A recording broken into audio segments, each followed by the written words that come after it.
Buenas tardes a todos y todas. Muchas gracias por su conexión y gracias por estar con nosotros conectados en este webinar. Como saben, es una iniciativa de la Gerencia de Promoción y Difusión con el valioso apoyo de las entidades, de las diversas áreas de la institución. El tema de hoy es promoviendo la eliminación de barreras burocráticas que afectan la reactivación económica. Antes de comenzar, quiero explicarles cuál es la metodología del webinar de hoy. El evento dura 1 hora, en la cual el expositor de hoy, José Somo Curcio, va a ir hablando sobre el tema y ustedes pueden ir enviándonos todas sus preguntas por el chat de Zoom. Les acabo de enviar un mensaje para que puedan ubicarlo. Y para las personas que nos están viendo desde Facebook, pueden enviar sus preguntas por los comentarios. Nosotros vamos a ir recogiéndolas y el especialista va a ir respondiéndolas durante toda la exposición. Así que si tienen preguntas desde ya, pueden enviarlas con total confianza. Bien, ahora sí presento a nuestro expositor, José Manuel Somocurcio. Hola José, ¿cómo estás? Bienvenido y muchas gracias por tu participación. José es abogado por la Pontificia Universidad Católica del Perú, especialista en Derecho Administrativo y Análisis de Impacto Regulatorio y Calidad de Políticas Públicas por la misma Casa de Estudio. Cuenta con experiencia en Derecho Administrativo y Tributario y actualmente se desempeña como especialista de la Comisión de Eliminación de Barreras Burocráticas del INDECOPI. Gracias, José, nuevamente por estar con nosotros esta tarde. Y también vamos a darle la bienvenida a Karina Medina, quien es especialista también de la Comisión de Eliminación de Barreras Burocráticas del INDECOPI. Karina va a estar recibiendo sus preguntas, formulándolas y también contestándolas por el chat. Bien, chicos, nuevamente bienvenidos y les cedo la palabra para que puedan comenzar. Muchas gracias, Ricardo. Y bueno, muy buenas tardes a todos. Un gusto poder saludarlos. Gracias nuevamente por esta oportunidad, por la oportunidad de compartir este tema, ¿no? Promoviendo la eliminación de barreras burocráticas que afectan la reactivación económica. Un poco la idea de esta charla es poder comentarles, digamos, de manera sencilla, de manera bastante práctica, en algunos casos con ejemplos, algunos conceptos que muchas veces pueden sonarnos un tanto técnicos y que tienen que ver con este tema de eliminación de barreras burocráticas que afectan la reactivación económica.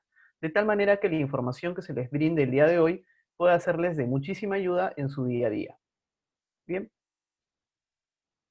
antes de comenzar, es importante mencionarles que si bien me estoy dirigiendo a ustedes como funcionario del INDECOPI, todos los comentarios y de hecho todas las opiniones que yo pueda dar durante esta charla representan mi apreciación personal y en ningún caso deben de ser tomadas como un adelanto de opinión ni de la Comisión de Eliminación de Barreras Burocráticas, ni de algún comisionado en particular o cualquier otra persona. Hecha esta salvedad, veamos cuáles son los puntos en los que hemos dividido el tema de esta charla. El primero de ellos tiene que ver con la definición de barrera burocrática. Posiblemente muchos tengan ideas un tanto diferentes de qué puede ser una barrera burocrática. Tal vez a otros el término les resulte un poco extraño, ¿no? Un poco complejo. Entonces, la idea de esta parte es explicar de manera clara, a través de algunos ejemplos, qué es una barrera burocrática y cómo muchas veces, sin nosotros saberlo, este concepto, esta definición, se encuentra muy relacionada con nuestro día a día. En el segundo punto hablaremos de cuándo estas barreras burocráticas afectan la reactivación económica. Esta parte de la charla toca un tema, como pueden notar, que es de muchísima actualidad. Como ustedes saben, producto de la pandemia, el gobierno decretó la suspensión de gran parte de actividades, ¿no? Muchos negocios se vieron forzados a paralizar, algunos tuvieron que cerrar incluso producto de esta suspensión. Sin embargo, con posterioridad, en aras de ir reactivando precisamente la economía, el gobierno fue levantando esta suspensión de manera progresiva. Y para ello se fueron permitiendo la reanudación de algunas actividades económicas, en la medida, claro está, que se cumplan determinados requisitos, ¿no? Determinadas condiciones para poder ir reanudando nuestras actividades. En este punto vamos a ver que, sin embargo, pese a esta voluntad de reactivación, aún muchas entidades de la administración nos imponen algunos requisitos o medidas que pueden constituir barreras burocráticas que hagan difícil poder reanudar nuestras actividades económicas, es decir, que afecten este proceso de reactivación económica. Como tercer punto, vamos a ver cómo es que el Indecopi, cuando detecta barreras burocráticas, estas barreras burocráticas de las que venimos hablando, que afectan la reactivación económica, puede tomar ciertas acciones para precisamente promover su eliminación, ¿no? Para ello nos vamos a enfocar entonces en esas acciones del Indecopi que promueven este tipo de barreras burocráticas. Finalmente, en un último punto, vamos a comentar algunos casos y algunos resultados positivos que el Indecopi ha tenido, digamos, en el ejercicio de estas labores de promoción, de la eliminación de barreras que afecten la reactivación económica, ¿no? Muchos de ustedes quizá se van a poder identificar con alguno de los casos que vayamos a comentar, ¿no? Quizá alguno de ustedes, un familiar, podría ser también un amigo cercano, ¿no? La idea entonces aquí en esta parte es poder aterrizar algunos conceptos y también que la información que se les pueda brindar pueda serles de utilidad y les pueda servir. Cabe señalar que durante la charla, como se ha comentado inicialmente, ustedes nos van a poder hacer llegar también sus preguntas a través del chat. Al término de cada punto, vamos a hacer una pequeña pausa para poder ir respondiendo esas preguntas conforme nos vayan llegando. A ver, comencemos entonces con el concepto de barrera burocrática. Tal vez aquí algunos podamos tener alguna idea o noción de qué es una barrera burocrática. Pero lo cierto es que si nosotros queremos saber qué es realmente una barrera burocrática en los términos en que nos referimos a estos temas en el Indecopi, tenemos que hacer o detenernos en revisar la definición de una ley. Y esa ley es el Decreto Legislativo 1256, que es la ley antibarreras, ¿no? Así le conocemos nosotros los abogados como la ley antibarreras. Esta ley antibarreras es una norma que regula todo lo que tiene que ver con la imposición de barreras burocráticas, tanto desde su definición hasta quiénes son los que imponen barreras burocráticas, cómo estas barreras pueden ser eliminadas, cuáles son las que realmente deberían serlo y qué procedimientos puedo seguir yo ante el Indecopi para, como ciudadano o como empresa afectado por la imposición de una de estas barreras, precisamente lograr su eliminación. Veamos entonces la definición de la ley. La definición de la ley de qué es una barrera burocrática es la siguiente. Existen 5 categorías de lo que puede constituir una barrera burocrática. La primera de ellas es la de cobro. Una barrera burocrática entonces puede ser un cobro. ¿Cuándo hablamos de un cobro? Por ejemplo, cuando alguno de ustedes, o yo, que me ha pasado también, de hecho, vamos a realizar algún trámite, ¿no? Por ejemplo, vamos ante una entidad para, imaginemos, un procedimiento que es básicamente, es bastante frecuente, ¿no? Algún trámite ante RENIEC, por poner un ejemplo, ¿no? Un duplicado de DNI, se nos va a exigir pagar ciertamente un derecho de trámite, ¿no? Muchas veces se nos pide pagar una tasa administrativa para poder, digamos, lograr que nuestra solicitud sea atendida.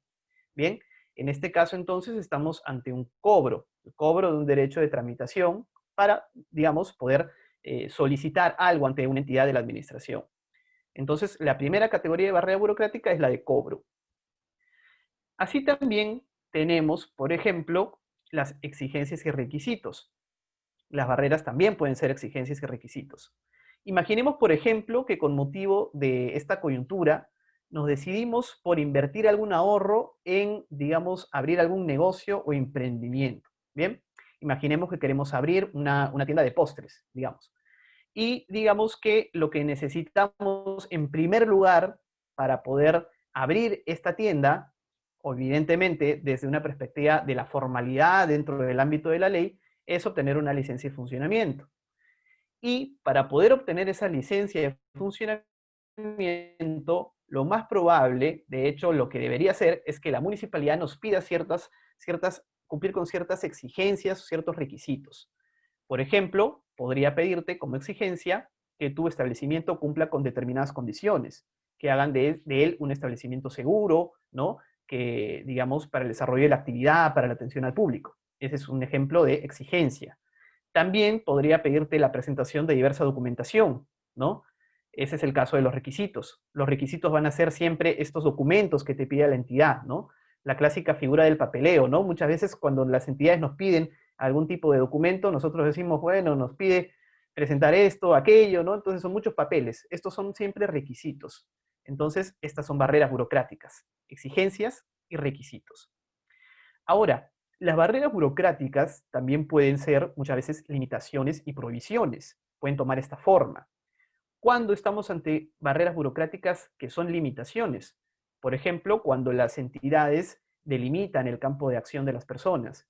Esto puede ocurrir, por ejemplo, cuando una entidad suspende la tramitación de sus procedimientos o cuando, por ejemplo, te otorga un permiso, pero este permiso tiene una vigencia. Es decir, no es un permiso para que tú realices tu actividad de manera indeterminada, como es el caso de las licencias, no de funcionamiento, no, sino te pone un plazo para que tú ejercites ese derecho, ese permiso, esa actividad. Entonces, ahí, por ejemplo, estamos ante un caso de limitación. También pueden ser prohibiciones. Lógicamente, una prohibición es cuando la entidad te prohíbe desarrollar una actividad, ¿no?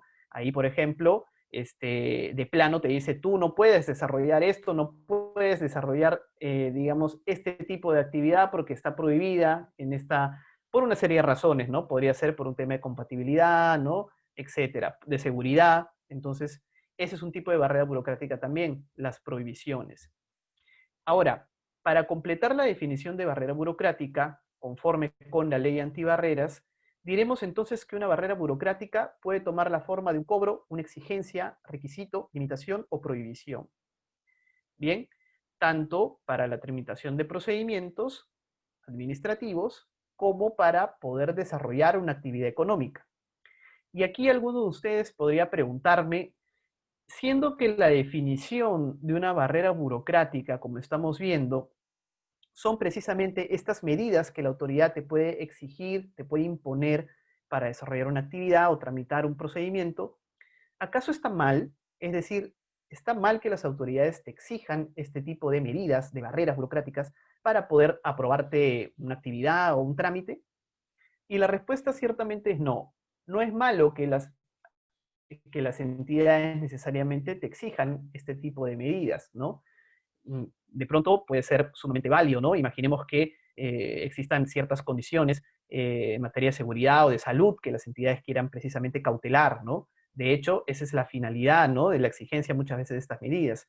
Entonces, no necesariamente estas barreras burocráticas son malas barreras burocráticas. El INDECOPI únicamente se va a preocupar de aquellas barreras burocráticas que nosotros vamos a conocer o calificar como malas barreras burocráticas. Una barrera burocrática, entonces, por definición, no es mala. Entonces, aquí la pregunta es, ¿cuándo una barrera burocrática es una mala barrera burocrática y que va a hacer que el INDECOPI diga, mira, sí, acá hay una barrera burocrática que estaría mal y la voy a entrar a evaluar? Bien, eso ocurre cuando, por ejemplo, nosotros tenemos algunos indicios de que esta barrera burocrática pueda estar contraviniendo alguna norma. Es decir, hablamos de barreras burocráticas ilegales. O cuando se trata de medidas que las entidades de la administración están imponiendo de manera arbitraria o de manera desproporcionada, ¿no? Que generan sobrecostos a las personas y también a la realización de actividades, ¿no? Y medidas que, digamos, al parecer no habrían pasado por una evaluación, una buena evaluación de cara a su necesidad y relevancia por parte de las entidades de la administración. Ahí entonces estamos ante malas barreras burocráticas, aquellas que tienen vicios de ser ilegales o también carentes de razonabilidad, que son medidas desproporcionadas o medidas arbitrarias, ¿no? Y respecto de esas es entonces que el INDECOPI se va a ocupar.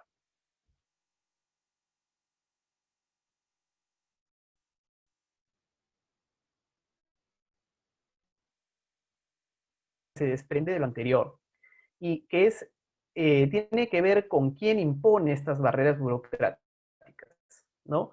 Digamos, ya hemos mencionado que las barreras burocráticas en general son impuestas por las entidades del Estado, es decir, las entidades que conforman la administración pública estatal, como es el caso de ministerios, municipalidades, ¿no? Podrían ser gobiernos regionales, entidades estatales o organismos autónomos, por ejemplo, ¿no?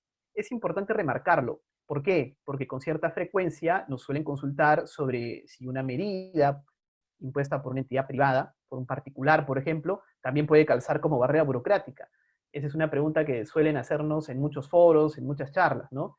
Y la respuesta es que en principio no. En esos casos no estaríamos ante una barrera burocrática, porque por definición, una barrera burocrática es impuesta únicamente por entidades de la administración pública. Precisamente la palabra burocracia hace referencia a lo que proviene del gobierno, ¿no? Entonces, si estamos ante una medida o una traba impuesta por un particular o un privado, eso en principio no califica como barrera burocrática. Claro está que no existan otros mecanismos, ¿no? Para poder, digamos, actuar frente a un tipo de barrera impuesta por un privado, ¿no? Y, por ejemplo, como ustedes saben, en el Indecopi tiene áreas también de protección al consumidor. Si estamos, por ejemplo, ante un reclamo frente a una entidad particular, podría explorarse esa vía, ¿verdad? Otro aspecto sumamente importante tiene que ver con la forma en cómo nosotros podemos acreditar que una entidad del Estado nos está imponiendo estas barreras burocráticas. Ese también es un segundo aspecto muy importante. Y bien, aquí lo que vamos a ver es que de acuerdo con la ley antibarreras, esta ley que rige las competencias del Indecopi en esta materia, la forma para acreditar la imposición de una barrera burocrática va a depender de dónde está contenida esa barrera burocrática. Y esta barrera burocrática puede estar contenida básicamente en tres medios, que son los medios a través de los cuales las entidades de la administración pública se expresan muchas veces y entran en relación con nosotros, los ciudadanos o las empresas. ¿Cuáles son estos medios? Por ejemplo, tenemos las disposiciones administrativas. ¿Qué son las disposiciones administrativas?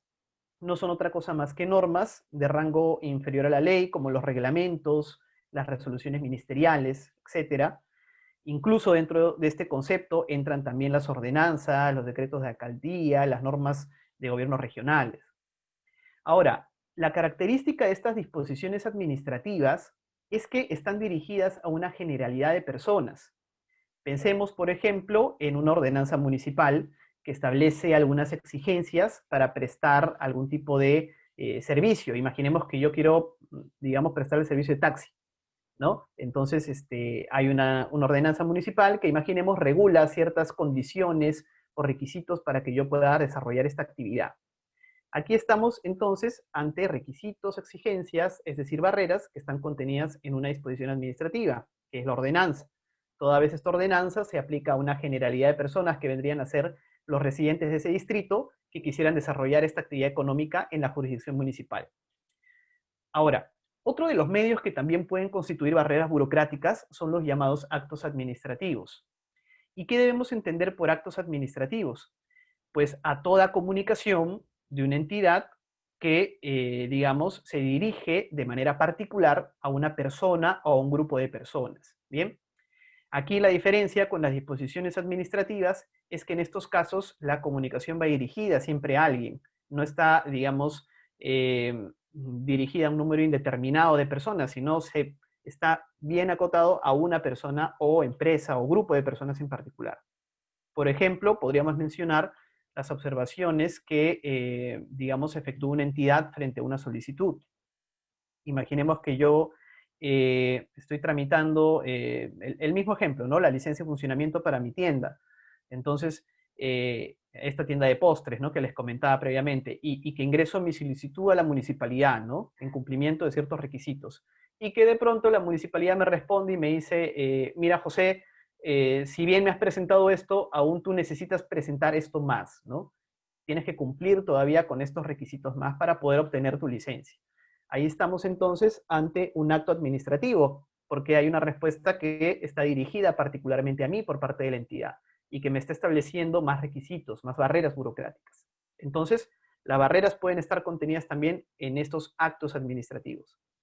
Y por último, la ley antibarreras establece que las barreras también van a poder estar contenidas en un medio más y les llama actuaciones materiales. ¿Qué son estas actuaciones materiales? Las actuaciones materiales, de acuerdo con lo señalado por la ley, no son ni normas ni actos administrativos, no son ni disposiciones administrativas ni actos, sino que más bien son situaciones de hecho. ¿Qué quiere decir esto de situaciones de hecho? Veamos algunos ejemplos. Imaginemos que lo que hace la mayoría de nosotros, ¿no? Por ejemplo, deseamos realizar algún trámite ante una autoridad y lo más común es que en vez de ponernos a revisar las normas o, digamos, entablar algún tipo o esperar algún tipo de comunicado particular hacia nosotros, lo que vamos a hacer es revisar los portales web de la entidad, por ejemplo, ¿no? Ver cuáles son los requisitos que se nos piden para realizar un determinado trámite, ver cuál es el costo, si hay que pagar una tasa, un derecho de trámite, ¿no? También podemos, en algunos casos, ir directamente hacia la entidad, ¿no? Para preguntar en algún área de atención al usuario, en ventanilla, ¿no? Si por ejemplo, existen algunos requisitos adicionales a los que están en el portal que yo debo cumplir, ¿no? Entonces, muchas veces nos enteramos de estas exigencias a través de estos medios, ¿no? Y estos medios, como el portal, los que nos dice un funcionario, no son ni normas ni actos administrativos. Entonces entran aquí en esta definición, son actuaciones materiales. Y es lo que por lo general la gente hace, ¿no? Cuando nos dan un folleto, algún formulario, ¿no? Ahí en ventanilla, donde nos dicen claramente todo lo que tenemos que cumplir, estamos entonces ante actuaciones materiales. Y para resumir, tenemos entonces tres medios donde las barreras burocráticas pueden estar contenidas. Disposiciones administrativas, actos administrativos y actuaciones materiales. Medios que además van a constituir la prueba que me va a permitir a mí poder acreditar que una entidad de la administración me está imponiendo una o más barreras burocráticas. Bien, hasta aquí entonces vamos a hacer una pequeña pausa para poder responder algunas preguntas que veo que ya nos están haciendo y de ahí poder continuar con el segundo punto. Le doy paso a Karina para que pueda transmitirme las preguntas. Sí, José, ¿qué tal? Mira, tengo por ejemplo acá algunas preguntas que me están llegando por interno al chat de acá del Zoom. Entonces, donde me preguntan sobre todo, en todo caso, los bancos, por ejemplo, vamos a decir, por nombrar cualquier banco, el Banco Falabella, de repente el BCP, el BBVA, no sé, cualquier banco, ¿me puede imponer a mí una barrera burocrática? ¿Es posible eso? A ver, justamente veníamos comentando, ¿no? En realidad, los privados o particulares no imponen barreras burocráticas. Quienes imponen las barreras burocráticas, por definición, son las entidades del Estado, son estas entidades públicas. Ahora, claro, es importante mencionar que en algunos casos existen particulares o privados que van a comportarse o van a ejercer algunas funciones que en principio son de las entidades públicas. Por ejemplo, caso de universidades o colegios profesionales. En estos casos, para los procedimientos, por ejemplo, de colegiatura, ¿no? De titulación, de grados y títulos, o en el caso de los colegios profesionales, los procedimientos de colegiatura, ahí, por ejemplo, ellos están ejerciendo función administrativa. Recuerden los títulos, ¿no? Que es el caso quizá más gráfico. Los títulos son a nombre de la nación. Sin embargo, las universidades privadas, porque me estoy refiriendo al caso de los privados, expiden esos títulos que son a nombre de la nación. Ahí están ejerciendo una función pública, porque lo hacen en representación de la nación. Entonces, ahí, por ejemplo, en los procedimientos para esa titulación, sí pueden estar contenidas barreras burocráticas, porque estaríamos hablando de un privado que ejerce función administrativa. Pero en caso de bancos, al menos un reclamo bancario podría ir perfectamente por el tema de consumidor, ¿no? No sería una barrera burocrática. Claro. José, también me saltó otra pregunta que me pareció muy interesante de tratar, que a lo mejor también podrías compartirnos un poco sobre esto. Me preguntan si es que para presentar una denuncia de barreras burocráticas, ¿existe a lo mejor alguna caducidad, alguna prescripción? ¿Cómo es que funciona esto? Si una entidad me impuso una barrera hace, no sé, 5 años atrás, pero me impuso la medida, eso impidió que yo avance con mi negocio, que yo ponga mi negocio. Entonces, ¿cómo funciona eso? ¿Podrías un poco explicarnos eso? Sí, claro, cómo no.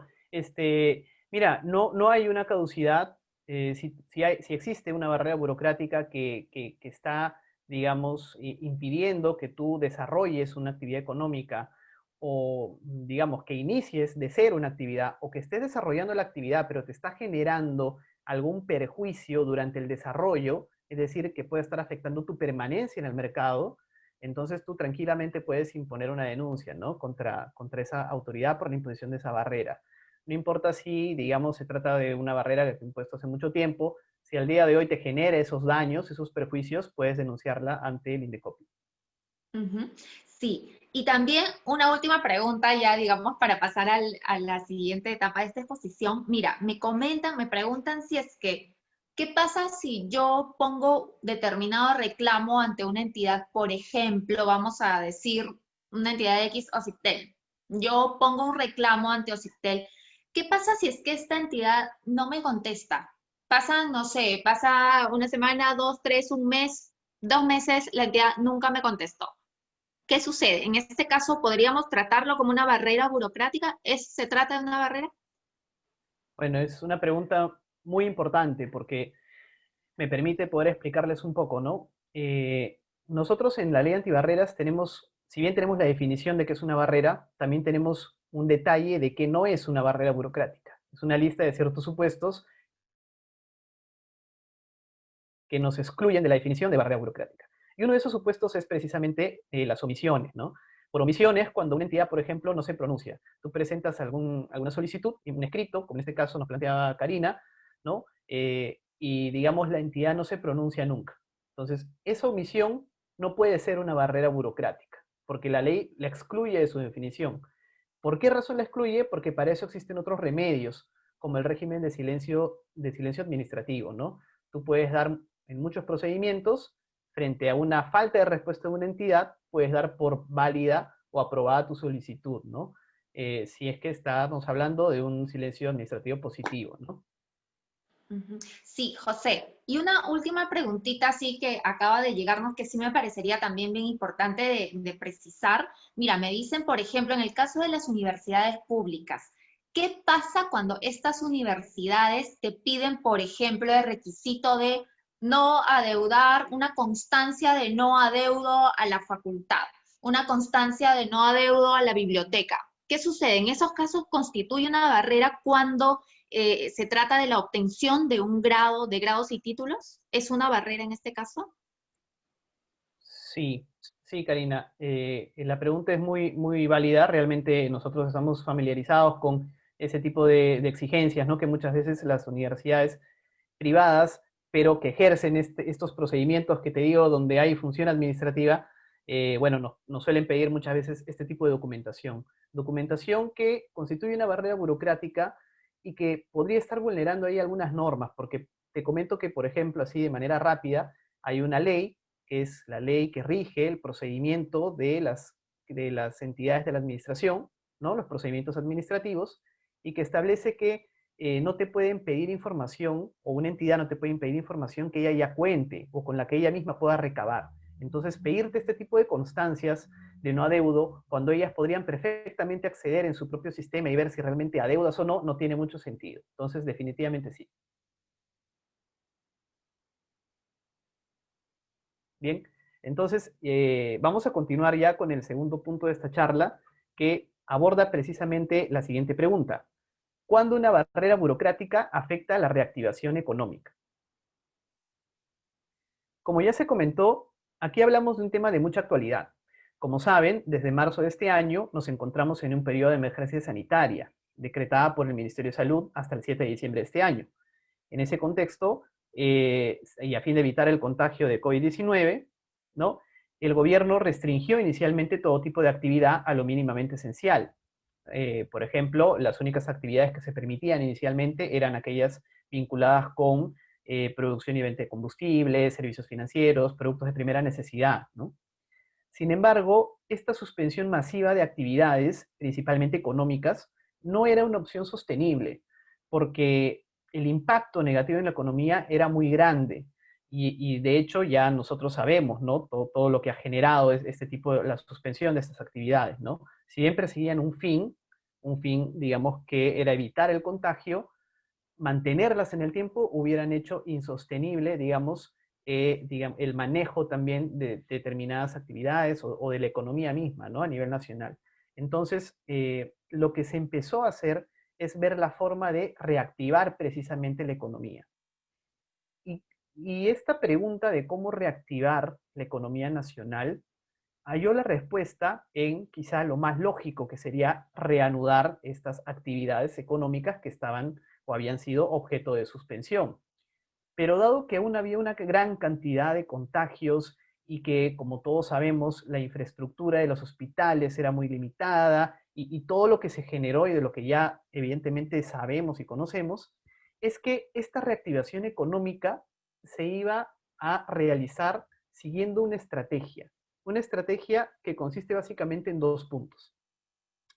En primer lugar, la reactivación o la reanudación de actividades económicas debería ser de manera gradual, es decir, no todas las actividades podrían reanudarse al mismo tiempo, lo que implica que unas puedan hacerlo antes que otras. En segundo lugar, si bien el gobierno iría permitiendo la reanudación progresiva de estas actividades, para que ello ocurra en la práctica, las personas o empresas que desean reanudar estas actividades deberían de cumplir con ciertas exigencias. Bien, aquí estamos quizá en un terreno que se aproxima más a lo que estamos viendo, ¿no? De barreras burocráticas. Pero entonces era una estrategia que tenía que ver con estas dos vertientes, ¿no? Primero, reanudar actividades de manera gradual, y segundo, si vas a reanudar tu actividad, tienes que cumplir todavía ciertas exigencias que, como vamos a ver, van a estar vinculadas básicamente a la protección de las personas, de la salud de las personas y evitar el riesgo de contagio. Entonces, empecemos con el primer punto de la estrategia, ¿no? Que es la reanudación gradual de actividades económicas. El gobierno, para lograr esta gradualidad, clasificó las actividades económicas en 4 fases. Y en general las actividades, ¿no? En 4 fases. La primera fase sería aprobada por una norma de alcance nacional, la cual va a contener el detalle de todas las actividades económicas correspondientes a esta fase. Y desde ese momento, desde que una actividad está en una fase que es aprobada por el gobierno, por una norma del gobierno, se entiende que las personas van a poder ya reanudar esta actividad. Veamos cuál fue la norma que aprobó la primera fase. Este es el Decreto Supremo 080. ¿Y qué actividades estaban comprendidas dentro de esta primera fase? Como ustedes recordarán probablemente, algunas de las primeras actividades que fueron objeto de esta reanudación fueron las de algunos sectores como el de servicios y comercio, ¿no? Tal es el caso de la actividad de restaurantes y la actividad de tiendas, ¿no? De comercio electrónico, por ejemplo, las cuales podían utilizar los servicios de entrega a domicilio vía delivery a través de su propio personal, ¿no? Asimismo, se aprobó la posibilidad de reanudar actividades vinculadas con otros sectores económicos, como las actividades de hoteles categorizados, actividades mineras, de gran minería en realidad, ¿no? Todavía la pequeña y la mediana se dejó para después, pero digamos, estos son algunos ejemplos de actividades que fueron aprobadas en esta fase 1. Bien, posteriormente, en el mes de junio, a través del Decreto Supremo 101, el gobierno aprobó la fase 2 de actividades económicas. Dentro de estas podemos destacar, por ejemplo, el servicio de delivery por terceros. Esto es la entrega de productos y alimentos a través de estos aplicativos como Globo, como Rappi, que podemos ver constantemente, ¿no? Así también las actividades de los servicios profesionales, como el caso de los abogados, los contadores, arquitectos, etcétera, ¿no? Y también algunas actividades dentro del sector económico de manufactura, como la elaboración de comida para animales, bebidas, malteadas, ¿no? Entre otras. Entonces, ejemplos de actividades dentro de la fase 2. La fase 3 vino en el mismo mes de junio, ya a finales de mes, y con la aprobación del Decreto Supremo 117. Dentro de esta fase se incluyeron actividades económicas como los servicios de tiendas en general, la atención de restaurantes al interior, que es lo que llaman atención en salón, claro está con un aforo limitado, ¿verdad? Y también algunas actividades de construcción, proyectos en general, y muchas otras que por una cuestión de espacio ya no las hemos podido mencionar acá en esta presentación, pero digamos, la lista detallada de actividades que se van aprobando por cada fase, como les digo, pueden ubicarlo ustedes en estas normas, ¿no? Ahí están las listas detalladas. Finalmente, como seguramente se han enterado, hace muy poco se ha aprobado la fase 4 de actividades económicas. La norma que aprueba esta fase y detalla la lista completa de actividades dentro de la misma es el Decreto Supremo 157. Entre las principales actividades se tienen, por ejemplo, algunos servicios de agencias de viaje y operadores turísticos, escuelas de conductores, vuelos internacionales, que es ahorita lo más mediático, ¿no? Entre otras actividades más que están dentro de esta fase. Y aquí alguno de ustedes podría hacerme la siguiente pregunta, ¿no? El hecho de que estas actividades estén ya aprobadas por el gobierno en estas normas, quiere decir que yo, que tenía mi negocio, digamos, por ejemplo, mi restaurante, que se había visto suspendida, ¿no? Por la suspensión decretada por el Estado. Quiere decir que ahora que ya está permitida esta actividad, yo así sin más voy a poder reanudarla, voy a poder abrir mi restaurante y voy a poder empezar a operar como antes, ¿no? Digamos. Aquí la respuesta es no. Y ello porque debido a que, como les comenté, si bien en estricto se trata de una actividad ya permitida por el gobierno, para poder ser reanudada y para poder ya, digamos, empezar a operar como antes, lo que voy a necesitar ahora es cumplir con la segunda parte de la estrategia para la reactivación y que consiste precisamente en cumplir con ciertas condiciones, ¿no? Para yo poder desarrollar mi actividad, reanudarla de manera segura para la salud de las personas, ¿no?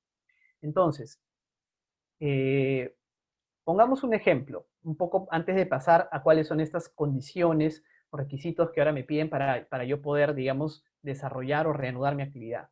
Imaginemos que antes de la pandemia, antes de la suspensión, yo tenía un restaurante o gimnasio, ¿ya? Imaginemos que, bueno, se suspendió las actividades de estos establecimientos y que luego yo me entero, así como ustedes, de que existen esta reapertura a través de estas normas, de estas actividades, ¿no? La actividad de restaurante sí la voy a poder reanudar, ciertamente está aprobada dentro de una de las fases. Sin embargo, la de gimnasios, no, todavía no está aprobada, no está todavía en esa fase 4. Se puede incorporar, pero aún no está. Entonces, yo no voy a poder reanudar mi actividad de gimnasio, no voy a poder reabrir mi gimnasio todavía, por el momento no, pero mi restaurante sí. Y esa reanudación de las actividades de mi restaurante va a depender, primero entonces, de si es una actividad susceptible de ser reanudada. Ya vemos que sí, pero en segundo lugar, tenemos que ver si esa actividad, si para esa actividad se exige el cumplimiento de ciertas condiciones en temas de salud. Y la verdad es que para todas se exige el cumplimiento de estas condiciones. Entonces, eso también va a ser sumamente importante que lo vea para poder ya hablar de una reanudación propiamente en la práctica de actividades económicas. Bien, nos puede dar el caso también, imaginemos, siguiendo ya la línea de los ejemplos, ¿no? Que imaginemos un gobierno local, una municipalidad nos diga, tú no puedes abrir tu restaurante todavía en mi jurisdicción, a través de una ordenanza, por ejemplo. Ahí estaría en clara contradicción contra estas normas, ¿no? Que te dicen que sí puedes reanudar tu actividad.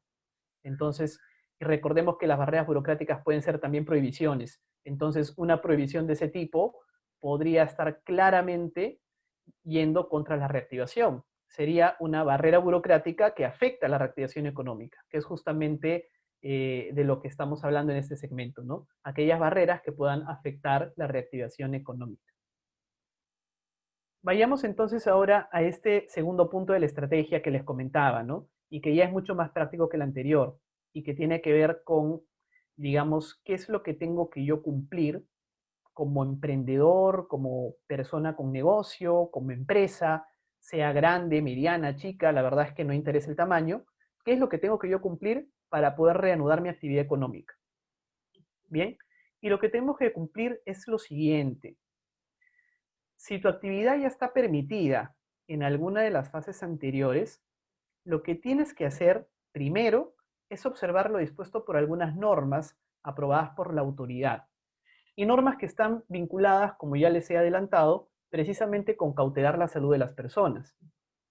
Una de estas normas son los lineamientos establecidos por el Ministerio de Salud, a los que en adelante vamos a llamar lineamientos del MINSA.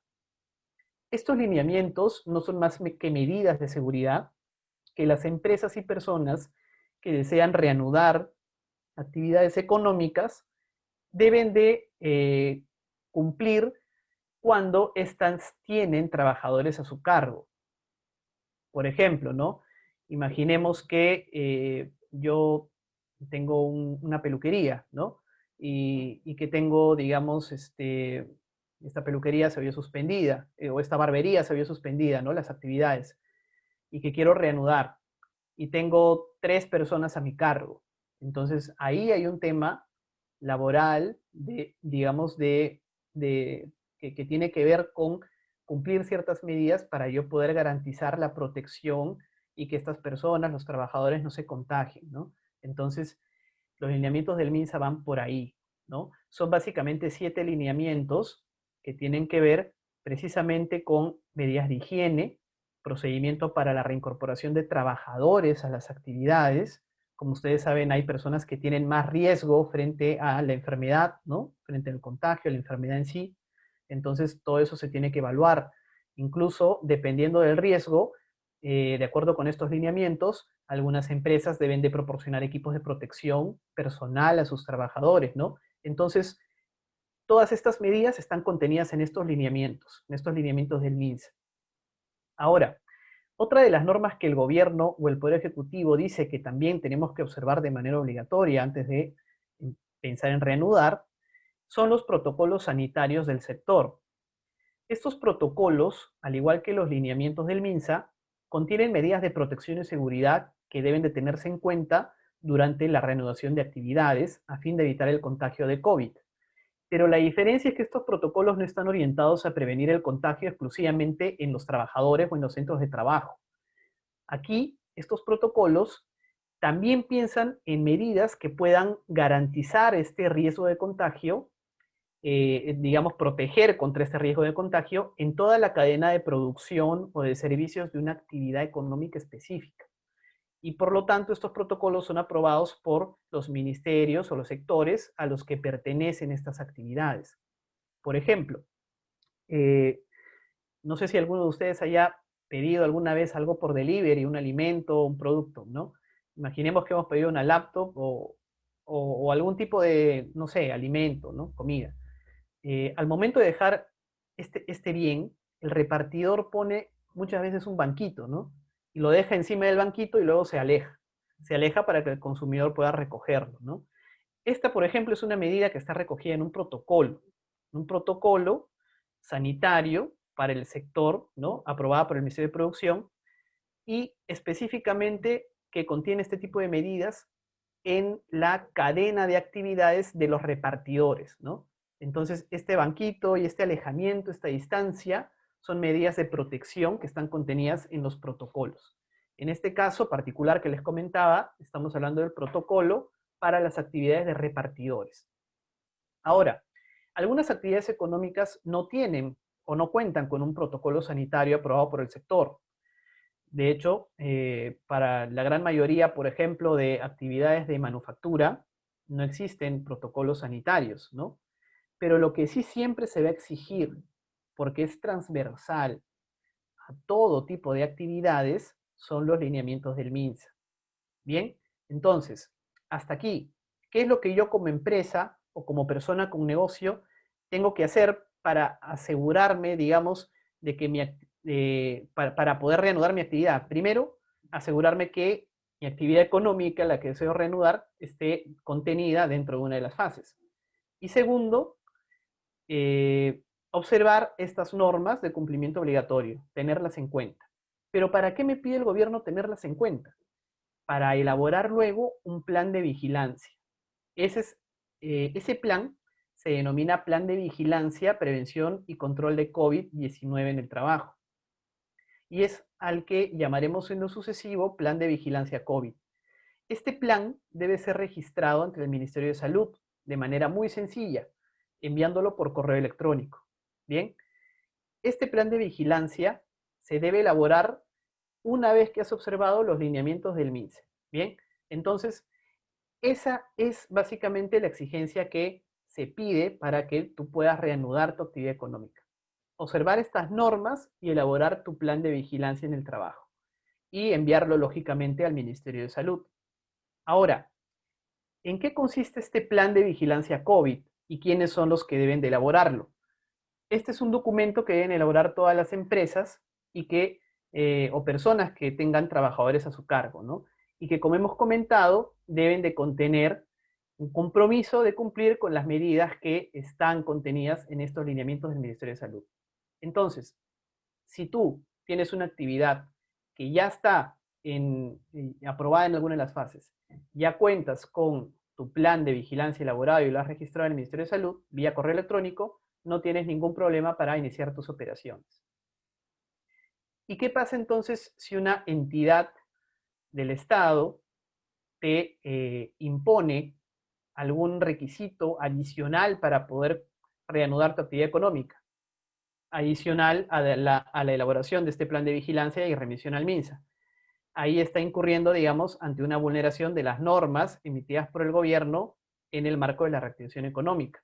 Es más, hay una prohibición expresa que establece que ninguna entidad de cualquier nivel de gobierno puede exigirte o imponerte requisitos adicionales para poder desarrollar tu actividad. Ahí estaríamos en todo caso ante una barrera burocrática, como mencionamos, que afecta la reactivación económica y que genera perjuicios al desarrollo de actividades para los ciudadanos, para las empresas. Bien, entonces, básicamente, en eso consiste esta segunda parte, en ver estas barreras que afectan este proceso de reactivación. Vamos a responder muy brevemente un par de preguntas para continuar con los siguientes puntos. Sí, José, mira, me ha estado haciendo una pregunta más de una persona, ya que, bueno, son pues tú sabes de emprendedores, ¿no? Que ya tenían antes su bar, su karaoke, una discoteca, ¿no? Y me dicen, bueno, ya se aprobó la fase 4, entonces ya puedo abrir mi discoteca, ya puedo abrir mi bar, mi karaoke, si ya se aprobó la fase 4, ¿eso quiere decir que ya está? ¿Ya lo puedo abrir? ¿Cómo funciona eso, José?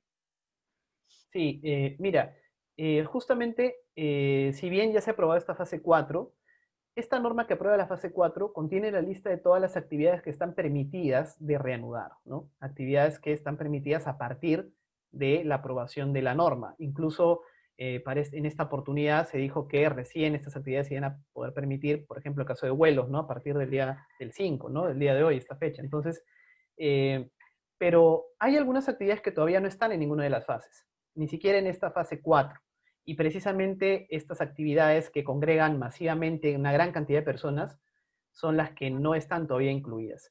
Ahora, la misma norma señala que algunas actividades que no están o que todavía el gobierno ha decidido que no es conveniente reanudarlas, se pueden ir incorporando en lo sucesivo en esta fase, que es la última, porque, digamos, la estrategia es elaborar solamente o clasificar las actividades solamente en 4 fases. No se ha pensado en una fase 5, digamos, ¿no? Pero las actividades que no están todavía pueden irse incorporando con posterioridad en la fase 4. ¿Bien? Ok. Y me hacen también otra pregunta que me parece bien importante y me dicen, mira, ¿qué pasa, por ejemplo, si yo, bueno, con esta reactivación económica y todo, en realidad yo lo que quiero es empezar a abrir un negocio, ¿no? Porque, no sé, a lo mejor necesito pues ingresos o algo, ¿no? Necesito abrir una bodeguita, necesito abrir un menú, necesito abrir, ¿no? Diversas actividades económicas. Yo no he sacado una licencia de funcionamiento, no tengo nada, pero puedo cumplir con los protocolos y con eso ya puedo funcionar. Yo no tengo licencia, pero quiero tener un negocio. Entonces, cumpliendo con los protocolos, ¿ya puedo abrir? Sí, mira, muy pertinente la pregunta. A ver, en realidad, como estamos viendo, todas estas, todo esto por ejemplo, exigirte un plan, cumplir con el protocolo, enviarlo al Ministerio de Salud, ¿no? Son exigencias para poder reanudar tu actividad económica. Es decir, si tú tenías ya una actividad y tu actividad fue suspendida, ahora lo que te corresponde hacer para poder reanudarla es cumplir con estas exigencias. Fijarte primero que esté permitida, como hemos visto, en alguna de las fases, y dentro del contenido de estas normas. Y luego poder cumplir con elaborar ese plan y enviarlo al MINSA. Ahí puedes reanudar tu actividad. Todas estas exigencias son para reanudarla. Pero en el supuesto que nos planteas, estamos ante el caso de personas que no tienen ni siquiera, o sea, ni siquiera han empezado de cero su actividad. O sea, no es que se les ha suspendido, no contaban con un negocio que ya tenía las autorizaciones, las licencias, los permisos y que luego se suspendió. Entonces lo que correspondería hacer es empezar por el principio, básicamente.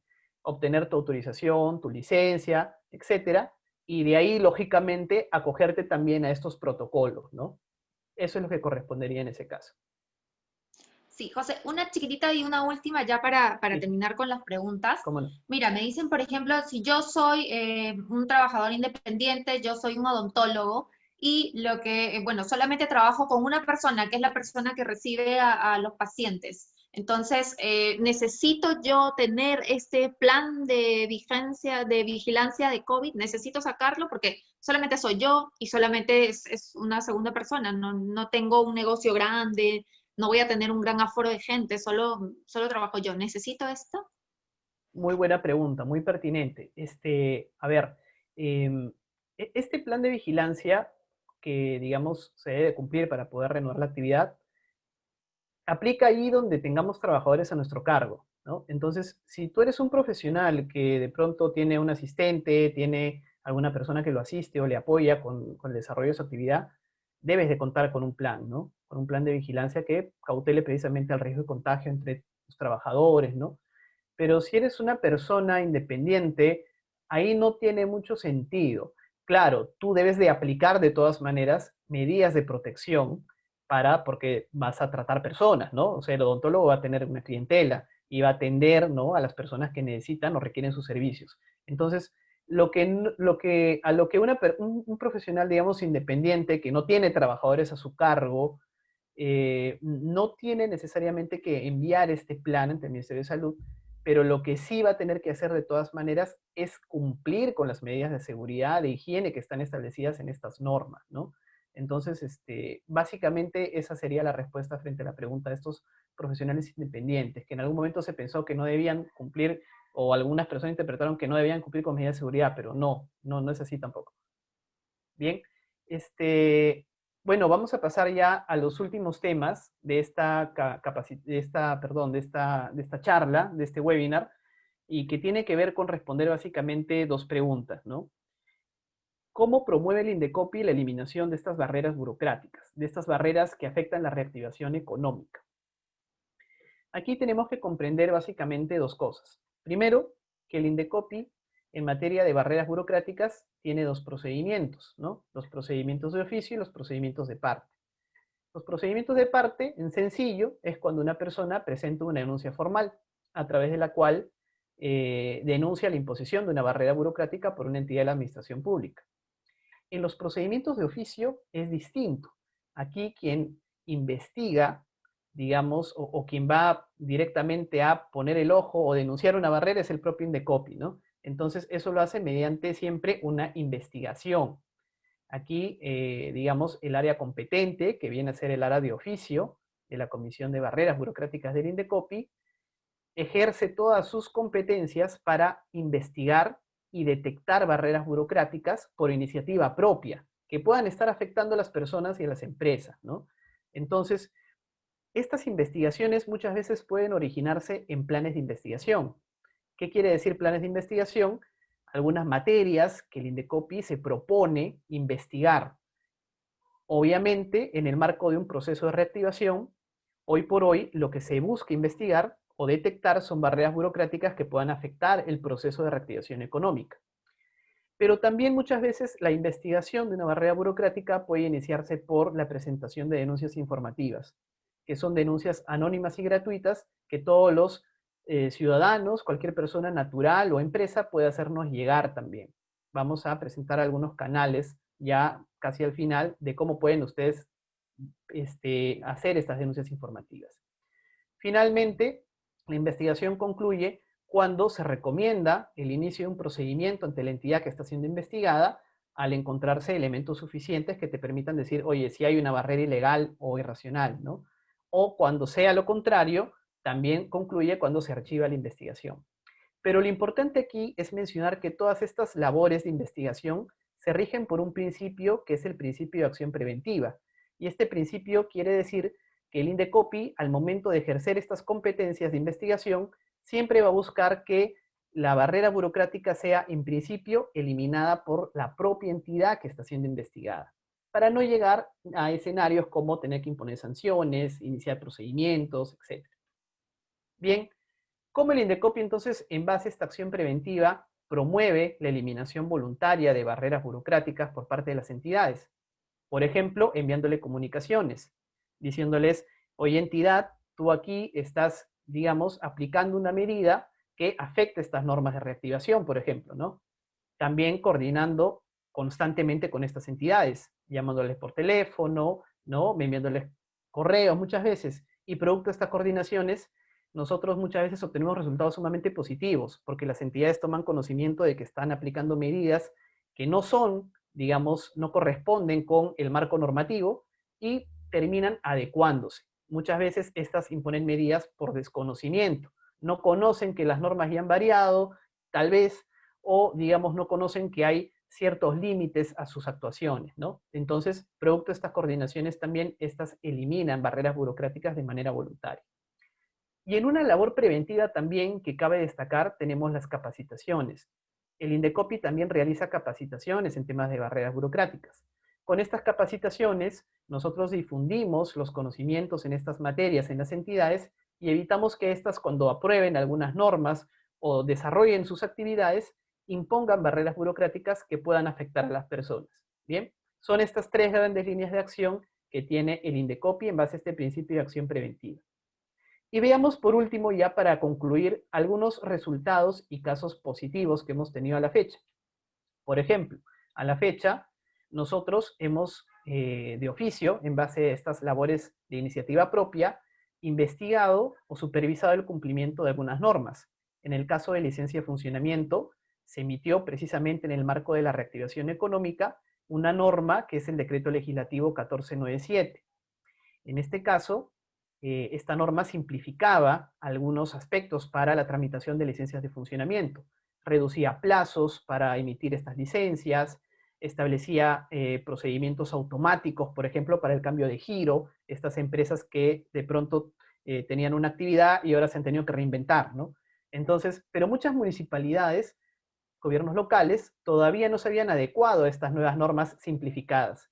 Lo que se hizo fue enviar oficios, estas comunicaciones, a las municipalidades. Se enviaron 50 oficios a las municipalidades de Lima y Metropolitana y Callao, y se logró la eliminación voluntaria de 267 barreras burocráticas, algo sumamente positivo en beneficio de todas las personas, emprendedores y empresas. En el caso del sector económico servicios, nosotros detectamos también la existencia de barreras en la renovación de actividades de restaurantes. Por ejemplo, vimos que habían algunas municipalidades que te exigían que los repartidores sean personal dependiente, ¿no? Que solamente el delivery era con personal propio de la empresa, cuando ahora está permitida la actividad de delivery por terceros. También te restringían las áreas que podían atender como a las áreas de producción, caja, facturación. Son ejemplos claramente de restricciones que no se condicen con las normas del Poder Ejecutivo en materia de reactivación económica. Igual en el caso de industria, hemos visto medidas a establecimientos industriales, como por ejemplo contar con autorizaciones ministeriales, cuando usted ahora, por ejemplo, basta con enviar ese plan COVID al MINSA por correo electrónico, como dijimos, ¿no? Hay una aprobación que es automática. Entonces ahí también claramente hay una contravención. Igual con algunas otras medidas, ¿no? Que podemos también encontrar en este tipo de normas.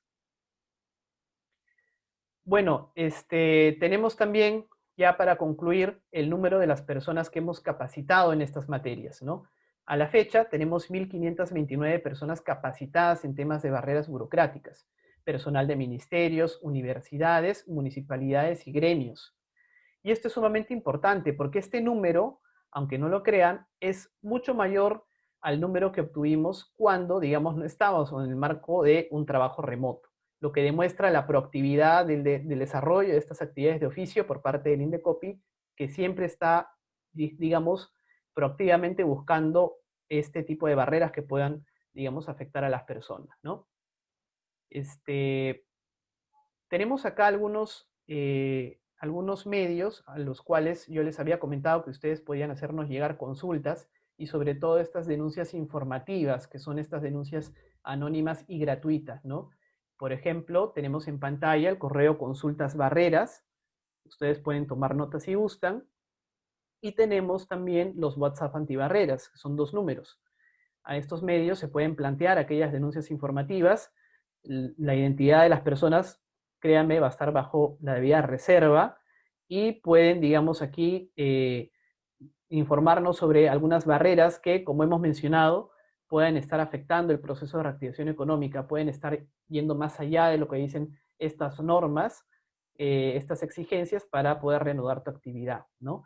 También tenemos claramente el medio físico de presentación de denuncias a través de nuestra mesa de partes. Y ya para concluir, invitarles a visitar nuestro portal. Es un portal de eliminación de barreras burocráticas, donde ustedes van a poder encontrar mucha información relevante, como la que se ha mencionado ahora, ¿no? Pueden encontrar información, por ejemplo, sobre qué es lo que hacemos en el Indecopi en este campo, cuáles son nuestro marco normativo, pueden encontrar el detalle de los procedimientos, estos procedimientos de oficio, de parte que les comentaba, y también un buscador de resoluciones que les va a permitir poder acceder a los casos que nosotros, digamos, los pronunciamientos, tanto de la primera instancia, la segunda instancia en esta materia. Y algunas publicaciones también que recogen los criterios más relevantes, ¿no? De cara a estos pronunciamientos que emite el Indecopi. Entonces, les invitamos a ingresar a este portal que está actualizado y que contiene información que estoy seguro puede serles de muchísima ayuda. Bien. Bien, Eso sería José. entonces básicamente. Gracias. Bien, José, muchísimas gracias por la exposición. Te quiero trasladar el saludo y la felicitación de todos los participantes. Karina, gracias por estar atenta al chat, por responder las preguntas. Muy interesante. Sí, gracias. Bien, a todos los participantes, gracias por estar conectados con nosotros. Les recordamos que este viernes continuamos con los webinars y el tema es Potencia tu emprendimiento en redes sociales, registro de marca y derecho de autor. Les acabo de enviar por el chat el enlace de inscripción este viernes 9 de octubre a las 6 p.m. A quienes nos están viendo por Facebook pueden ingresar ahora mismo al Facebook e Instagram de Indecopi, porque por ahí también vamos a compartir los enlaces de registro. Este tema es muy interesante. Dos especialistas de derecho de autor y de signos distintivos les van a dar todos los consejos para que ustedes puedan llevar su emprendimiento de la mejor forma en redes sociales, para que puedan ver cómo proteger sus marcas, cómo proteger sus fotos, los productos, los patrones, en caso hagan ropa. De verdad que los invitamos porque está muy, muy bueno el tema. Por ahí leía que nos preguntaban si es que podían acceder a la grabación de hoy o al webinar de hoy. Les contamos que todos los webinars quedan grabados y son subidos a nuestro canal de YouTube. Nos buscan como Indecopi Oficial. Tenemos una lista de difusión que se llama Webinars Indecopi. Les he enviado también por el chat el enlace. Tenemos todos los webinars que hemos realizado y el de hoy también, por supuesto, va a estar colgado en ese canal. Bien, eso es todo por hoy. Espero que nos encontremos el viernes. Muchas gracias por su participación. Gracias nuevamente, José y Karina. Que estén bien y ya nos estamos encontrando en una próxima oportunidad.